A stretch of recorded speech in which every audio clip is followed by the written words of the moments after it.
ಪ್ರತಿಯೊಂದು ಯುಗದಲ್ಲೂ ಕೂಡ ನನ್ನ ಪ್ರಭಾವವನ್ನು ತೋರಿಸಿದ್ದೇನೆ. ಕೃತಯುಗದಲ್ಲಿ ಧರ್ಮದೇವತೆಗೆ 4 ಕಾಲಾದರೆ, ತ್ರೇತಾಯುಗದಲ್ಲಿ 3 ಕಾಲು, ದ್ವಾಪರದಲ್ಲಿ 2, ಕಲಿಯುಗಕ್ಕಾಗುವಾಗ ಒಂದೇ ಕಾಲಿನಲ್ಲಿ ಧರ್ಮದೇವತೆ ತಲೆ ಕೆಳಗಾಗಿ ಕಾಲ್ಮೇಲಾಗಿ ನಿಂತಿದ್ದಾಳೆ. ಇದು ಕಲಿಪುರುಷ.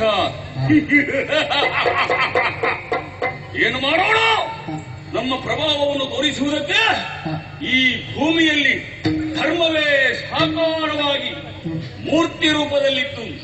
ಇರುವಲ್ಲಿಯವರೆಗೆ ಪ್ರವೇಶ ಮಾಡುವುದಕ್ಕೆ ಅವಕಾಶ ದೊರಕಲಿಲ್ಲ. ಧರ್ಮ ನನ್ನ ನಶಿಸಿ ಹೋಗಬೇಕು, ನಾನು ಬರಬೇಕು ಅಂತಾದರೆ ಅದಕ್ಕಾಗಿ ನನ್ನದೇ ಪ್ರಭಾವ ಆಗಬೇಕು. ನೋಡಿದೆ ಭೂಮಿಯಲ್ಲಿ ಒಬ್ಬೊಬ್ಬರ ಅಹಂಕಾರವೇ ತಾಂಡವವಾಡುತ್ತಾ ಇದೆ. ಅಷ್ಟೇ ಅಲ್ಲ, ಕೃಷ್ಣ ಪರಮಾತ್ಮ ದೇವರು ಎನ್ನುವಂತ ಭಯ ಭಕ್ತಿ ಇಲ್ಲದೆ ಯಾದವರು ಅಹಂಕಾರದಿಂದ ನಡೆದಾಡುತ್ತಾ ಇದ್ದಾರೆ. ಈಗ ಅವಕಾಶ ನನಗೆ ದೊರಕಿದೆ.